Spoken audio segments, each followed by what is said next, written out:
This is to good living and happiness, and I always believe in one thing: always drink to make merry and not when you're upset. So it's celebration all the time.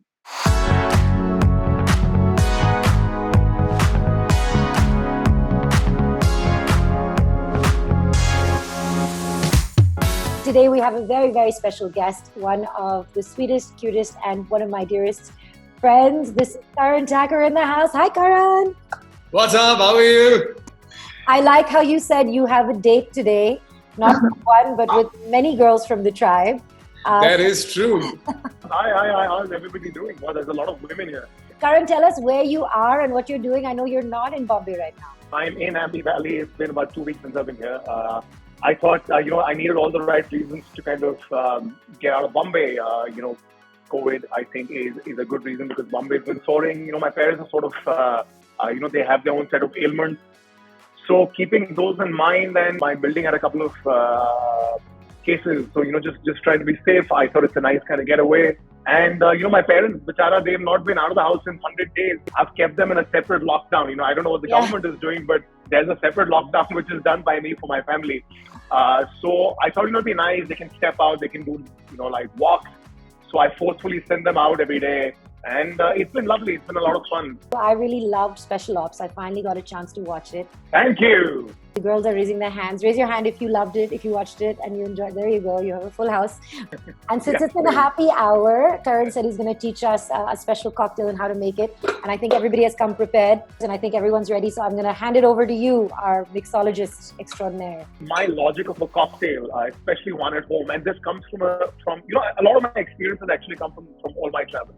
About 12 years back, I was in Sri Lanka and I'd gone for a photo shoot and I was living with this Russian couple who was also the photographer.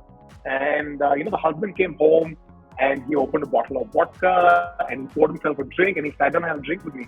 And, about 12 years back, at least, for me, because I've been so close with my family, alcohol was like daru. It was consumed only on occasions, so to say. So I was like, wow, this is really cool. People are so liberated. So I was like, I want to figure a cocktail for myself. If I come back home after a tiring day, it's got to be easy, it's got to be yummy, and it's got to have like my own edge. So this is one of my most favorite things to do. One of my most favorite cocktails actually, and it's very easy to do because I feel like when you make a cocktail at home, it should not be complicated. I personally love wine glasses, and I think any cocktail on a wine glass just makes it a little more elegant, especially when you're making it for a girl. You always get a little brownie points there. So this is a Malta. For anyone that knows what a Malta is, it's Santre ka cousin. So it's really like juicy and it's got its own flavor. So I throw in a Malta, and for me, gin is really special. I discovered gin about 2.5 years back, and I fell in love with it. I like to just pour myself. I pretty much eyeball my drinks because I feel like you're not at a bar, no one's getting paid. You don't have to pay for this, so the more the better. And what I do is I've got a soda here. Sorry, I'm trying to make do with whatever I have. So I don't have tonic here, unfortunately. But what I do if I'm making a drink for a girl, because I know like girls enjoy their drinks slightly sweeter, I do a half tonic. Lots of gin. My kind of girl, Malini. And I fill up the rest with soda. So now what this does and why is this nice? Because tonic has quinine in it, right? And gin has juniper berries. When you mix juniper berries with quinine, it makes a really delicious flavor. And when you add any fruit that's citrusy, it leaves that sort of a fragrance in it. So we should all do this together. Cheers, guys. I don't know if we can drink like this on Facebook or wherever this is going live. Yes, we can. Why not? Responsibly. Cheers, guys. That's quite refreshing, actually, I must say. Let's do a calorie view, Gauri, so we can all see everybody's. Cheers, everybody. Calorie view. I thought you said a calorie view. Calorie, no, I don't care about the calories. This is to good living and happiness, and I always believe in one thing: always drink to make merry and not when you're upset. So it's celebration all the time. That's absolutely true, and this is nice and refreshing and a lovely way to spend a Saturday. Karan, first of all, I have been a biggest fan of you ever since your first show. I guess 1000 mein meri behan aaye. I've been watching you since that long, from that time, and I have watched Special Ops as well. So I wanted to ask, how has the journey been for you? And also, if there is any special prep that you had to do for Special Ops?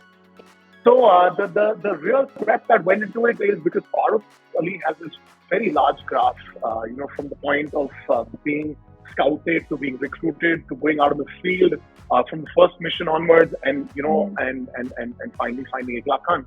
There's a lot of complexity in the character, and I know every actor says that. But the fact of the matter is, constantly I have a face on because I'm playing a different guy. But I'm petrified because I know that at any point I can get caught, and this entire mission could go kaput. So just trying to ace that was a real challenge. So what I did is I created small notes with every scene, which was not anything to do with the scene as much. It was a self-thought, because what happens is when we don't really shoot linear, so we shoot very haphazardly, and everything just happens on the fly. So it was just a mental note to kind of be in an emotional state of mind. So I used to always read that, and I used to go into the scene.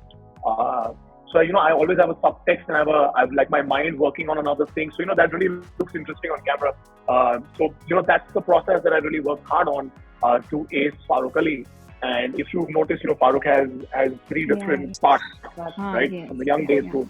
So I will try to work on the body language. I made few notes on how he should be. So the final Farooq Ali, if you see, never slouches. He's like all up tall. He's proud of the fact that he is, he's a Muslim Indian who's fighting terrorism. So just keeping all those things in mind, and I think making those small notes is what was my process, and that's what I did. Yeah. So we have a little something we do before we go. Everybody has brought a piece of paper and a pen, and they're going to write down a word that they think of when they think of you. Okay, let's see what it says. Cute and hearty. Hold it up closer to the screen. Can you read them? Forever crush. Cuteness overload. You're getting a lot of cutes. Too hot to handle. Okay, I'm going to just do a giant heart if you can see it. Because now that it's a love for you too, Malini. Yay! Can you hear it? Every big-hearted and honest. How sweet. That's so sweet. Okay, so we're going to send that picture. Thank you. To you. Thank you so much. This is a very happy evening for me. Thank you so much, girls, for the lovely things you said. Thanks so much, Karan. Have a great evening. Everyone who's watching this live, I hope you enjoyed this. Bye. Thank you so much, girls. Karan. Thank you so much.